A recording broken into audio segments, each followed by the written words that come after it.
alien princess was doomed in the escape pod, but a human redirected the entire fleet to find her.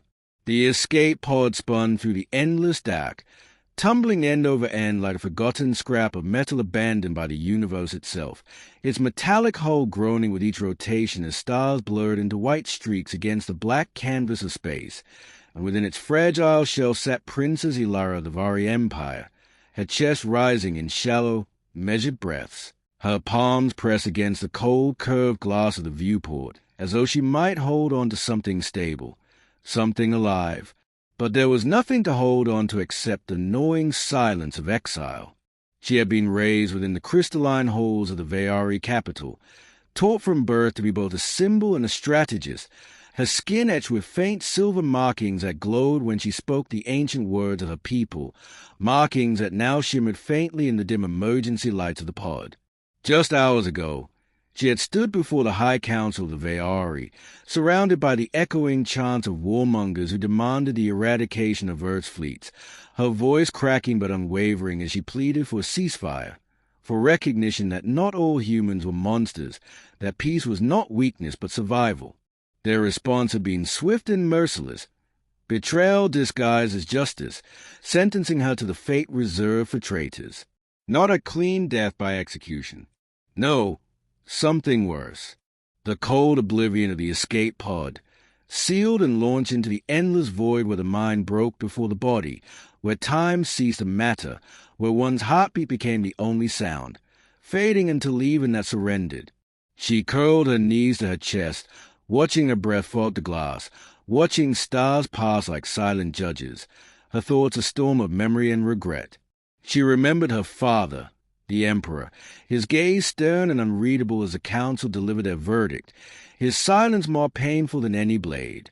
She remembered the crowd of officers who had once bowed to her, now turning their eyes away, unwilling to meet Hayes, as though she no longer existed. And she remembered the words that had doomed her. There's honor in ending wars, even if it means ending ourselves.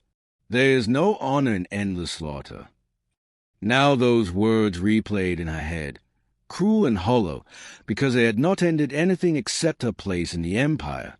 The pod shuddered once more, as if the universe itself mocked her fragility, and she realized her oxygen levels were already ticking downward, the red warning light casting her pale face in a bloody hue. Ilara closed her eyes, wishing she could have seen the ocean of her home world once more, the way the twin moons painted silver ripples across the waves, wishing she could have spoken to her younger brother before the council branded her a traitor, wishing she had not believed that words alone could stop ships armed with plasma cannons and warheads. Far away, across the chasm of stars, the human battleship Orion's vow cut its path through the void, its sleek black armor glinting with the reflection of distant suns, its engines burning a steady blue trail, a predator among the stars. Inside the command deck, Captain Ethan Cross stood with hands braced against the holographic console, his eyes fixed on the tactical display, a storm of thought hidden behind his sharp, disciplined stare. Ethan was a man forged by war, a veteran of a dozen battles across colonies that bore scars deeper than any planetary crust, a man who had buried too many comrades beneath the soil of foreign worlds, and yet for all his loyalty to the United Earth Fleet, a shadow of doubt had been gnawing at him ever since the war began. The orders were always the same: engage, eliminate, eradicate. He told himself it was survival, that the Veari would not hesitate to burn Earth if given the chance. But every destroyed outpost, every refugee ship caught in crossfire, every child evacuated too late gnawed at him until the silence between battles was filled with ghosts. He was not a man given to sentiment, but he had learned long ago to trust his instincts, and when the alert chimed on his console, drawing his gaze to a faint blip drifting outside the battle corridors, something in him shifted. Unidentified object detected. The ship's AI droned in its cold mechanical tone, and the crew murmured with mild disinterest, for debris was common, the flotsam of war scattering like ashes across the stars. But Ethan narrowed his eyes, expanding the image, watching as the system flagged a faint life sign within. One heartbeat. Weak, but there. He magnified further and froze. The ID scanner matched it to a figure he had seen once before, not in person, but through shaky intelligence feeds and intercepted transmissions. The alien princess, the one who had spoken to the Border World Council, the one whose translated words had reached even human ears with an almost dangerous clarity. She had begged for an end to bloodshed, and while most humans had scoffed at her speech, Ethan had found himself replaying it in silence, her voice carrying something his own commanders lacked: sincerity. He knew her face, the sharp, regal lines softened by compassion, and now that same face stared back from the pod's biometric overlay, framed by warning signs of oxygen depletion. "Captain, do we intercept?" his second officer asked, already expecting the answer to be no. Fleet orders were absolute, no diversions, no risks, not when an entire human strike force was preparing to crush a Veari carrier on the far side of the sector. One pod was irrelevant, but Ethan's hand lingered on the console, his breath slowing as his thoughts clashed like swords. His orders were simple: ignore it, keep formation, strike when commanded. But his gut twisted violently, and a voice deep inside whispered that if he ignored this, something irreversible would be lost, something larger than duty. He zoomed in again, watching the pod spin slowly, helplessly, each rotation revealing the pale figure within, her head tilted against the glass, her lips moving faintly as though she were speaking to no one. He imagined her voice echoing in the silence, those same words of peace now unheard, dissolving into vacuum. He felt his jaw tighten, his throat dry, and for a fleeting moment he saw not an alien, not an enemy, but a being who had been abandoned for daring to believe in something more. He whispered under his breath, a thought not meant for anyone else: "She doesn't deserve this." And as the Orion's vow sailed forward, carrying him closer to the crossroads of obedience and defiance, Ethan Cross realized that for the first time in years, he was about to make a choice not out of loyalty, not out of survival, but out of conviction. The universe might brand him a traitor. His fleet might condemn him. His own crew might doubt him. But as he stared into the abyss and saw her fragile pod tumbling in silence, Ethan felt the weight of destiny press upon him like the gravity of a dying star, and he knew that whatever he chose in the coming moments would ignite a fire that could not be contained. The bridge of the Orion's vow pulsed with quiet urgency as lights flickered across consoles, and the low hum of the engines filled the silence between cool voices, every officer focused on the mission ahead, every screen alive with projections of the Veari fleet gathering in the distance. But Captain Ethan Cross stood immovable, his gaze fixed on the small drifting pod displayed at the edge of the tactical map. A faint heartbeat blinking like a dying star. His training screamed that it was irrelevant, that one life was nothing against thousands, that orders existed to preserve order itself, and yet he felt as though the entire weight of the war was condensed into that single fragile blip. "Captain, shall we engage formation Delta as command instructed?"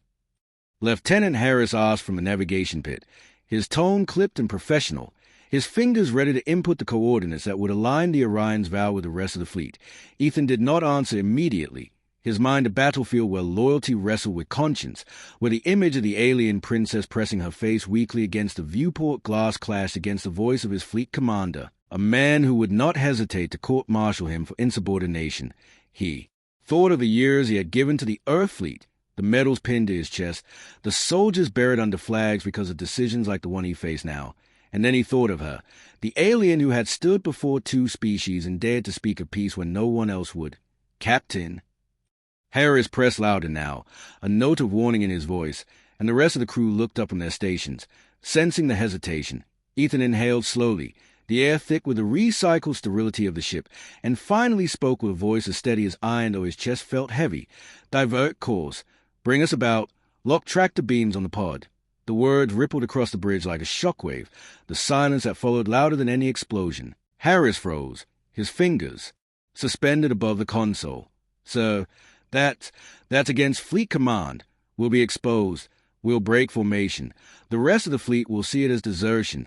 Ethan's eyes flickered to him, hard and unwavering. "That's not a pod. That's a prisoner of war. That's potential intelligence. That's hope." He caught himself before revealing too much, before admitting that it was not duty driving him but something deeper, something reckless, something dangerous. Still, the hesitation from his officers lingered, each of them loyal to the chain of command, each of them conditioned to obey orders as though they were laws of physics. A sharp tone cut through the bridge as a fleet commander's voice erupted over the comms, harsh and filled with the weight of unquestioned authority.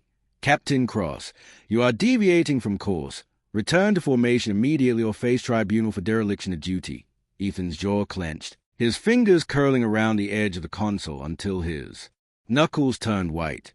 He had served under that voice for years, carried out orders that had cost lives, endured the grinding attrition of war because obedience had been drilled into his bones. But now, as the warning repeated, all he could hear was a faint whisper of his own conscience telling him that sometimes defiance was survival, that sometimes one act of disobedience was the only way to keep humanity alive in more than body, in spirit. "Stay the course," he commanded, and the Orions. Val lurched gently as thrusters adjusted, breaking from the synchronized ballet of warships. Immediately alarms flared, not from danger but from violation, the ship's systems broadcasting its divergence across the fleet. His officers exchanged uneasy glances, their discipline cracking under the weight of the unknown, and Ethan felt the line between captain and mutineer thin with every passing second. Out in the void, the pod continued to drift, its oxygen meter dropping steadily into the red.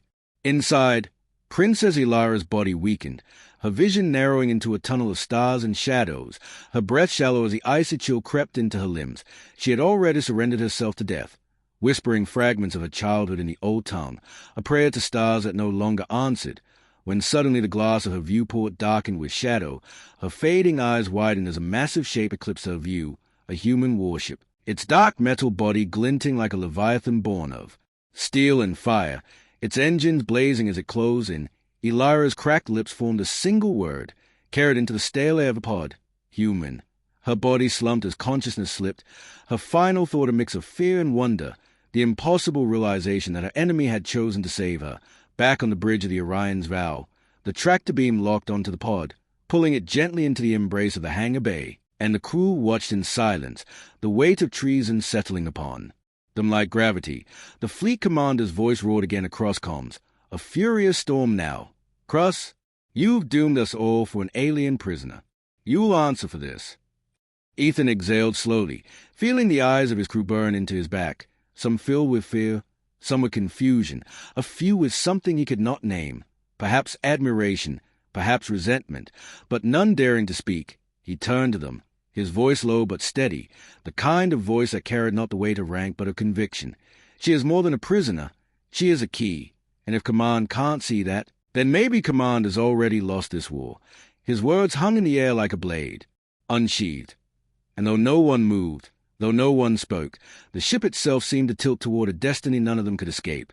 And as the pod was lowered into the hangar bay, as alarms blared from the surrounding fleet preparing to discipline their wayward vessel, Ethan Cross felt the line he had crossed harden into permanence.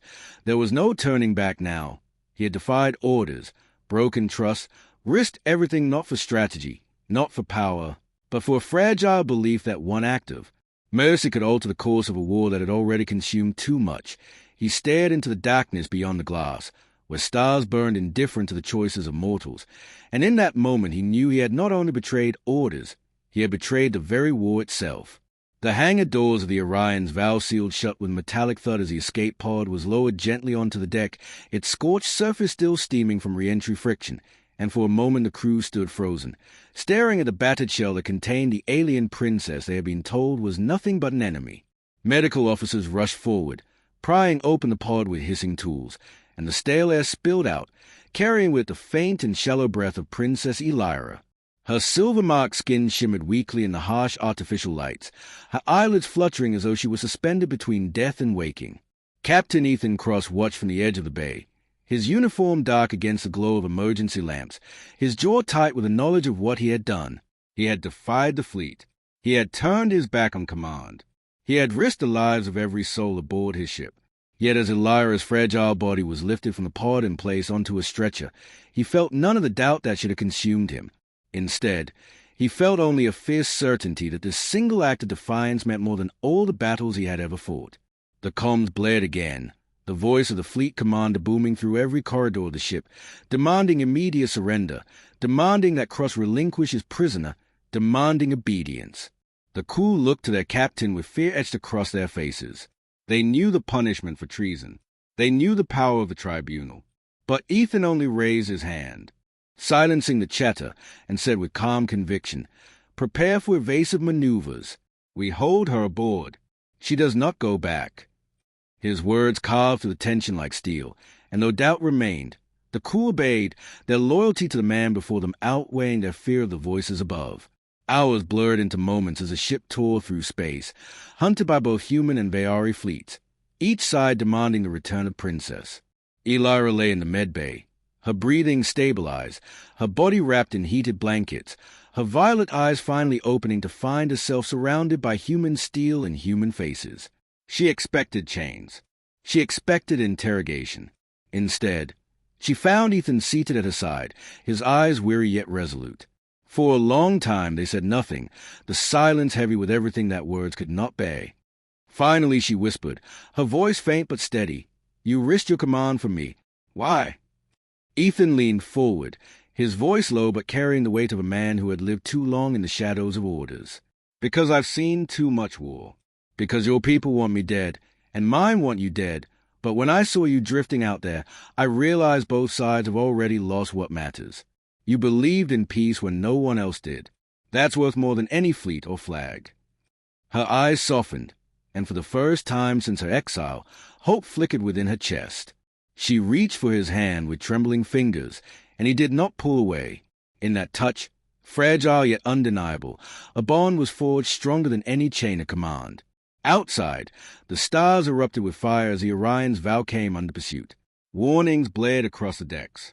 Plasma beams seared past the hull, the combined fury of two empires raining down upon one ship that had dared to defy them both. Yet Ethan did not falter. He stood on the bridge as explosions lit the void, his crew rallying behind him with grim determination. He knew they could not outrun the entire fleet forever. He knew their ship would not last against such overwhelming firepower. But he also knew something greater, that what they carried aboard was no longer just a prisoner, but the seed of something powerful enough to end the cycle of slaughter. He transmitted one final message across all channels, his voice carried into the ears of both human and Vaori commanders. "You call her a weapon. You call her a traitor. You call her an enemy. But I see her as something else. I see her as a truth.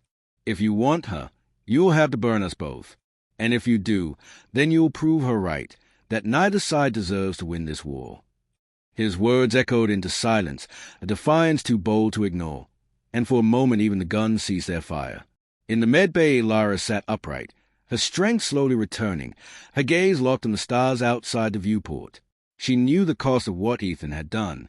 She knew the fury it would ignite. Yet for the first time since her sentence, she no longer felt alone. She whispered to herself, a vow spoken in the old tongue, promising that if the galaxy wanted her destroyed, she would stand with this human who had given up everything for her. The alarms wailed louder, the ship shaking under the pressure of another volley, and Ethan returned to her side, gripping her hand as the lights flickered. "Whatever happens," he said firmly, "we face it together." She met his gaze, and though all burned all around them, her voice was calm and unyielding. "Then let the stars judge us, not our empires." And as the Orion's vow surged into the firestorm, chased by two great powers, Captain Ethan Cross and Princess Elira stood united at its heart, their bond a fragile flame in the darkness, yet one bright enough to challenge the endless night. For the first time in years, Ethan felt not like a soldier but like a man fighting for something real. For the first time since her exile, Elira felt not like a traitor but like a sovereign of her own destiny. And though the galaxy raged around them, though their names would be cursed by both sides, together they had kindled the one thing war could never extinguish: hope.